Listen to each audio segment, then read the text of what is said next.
أيام محبوسين في بيوتنا بسبب هذه العاصفة الثلجية. من 40 سنة يقول لك ما جت على أمريكا مثل هذه العاصفة. أكثر من 5400 رحلة جوية ألغيت، حتى الطرق السريعة لأنها مغلقة بسبب كثافة الثلج. الرؤية محجوبة تماما، درجات الحرارة توصل إلى 50 تحت الصفر. اتأثرت فيها مو بس نيويورك، نيوجيرسي، أوهايو، بنسلفانيا، أركانساس، حتى كولورادو. العاصفة قوية وأثرت على الملايين من سكان أمريكا.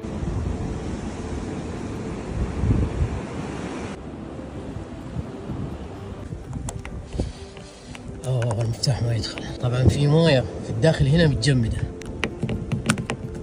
يا ساتر يا ساتر يا ساتر. بس رحت للسياره شوفوا كيف صار الوضع.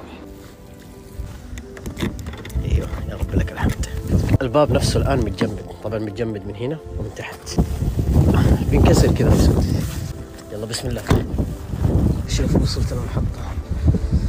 يلا ما في احد، الشوارع فاضيه. هذه تو انتبه لها.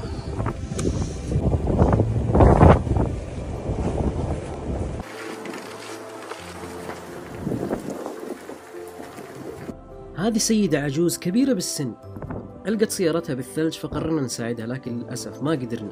فرحنا للبيت، أخذنا الكريكات أنا وصديقي، بعد كذا رجعنا حاولنا نزيل الثلج لأنها في مكان من الممكن إنه ما أحد يجيها وتندفن من الثلج أو تموت من البرد. طبعا تمت حاولنا السيارة، للأسف الجو جدا بارد. هذا اللي قدرنا نسويه، لكن للأسف ما هي تطلع السيارة معلقة من تحت. جاء صاحب السيارة وجاب معها اللي يسموه الليور، نربطه في الشكار حق السيارة هذه ونسحب هذه السيارة.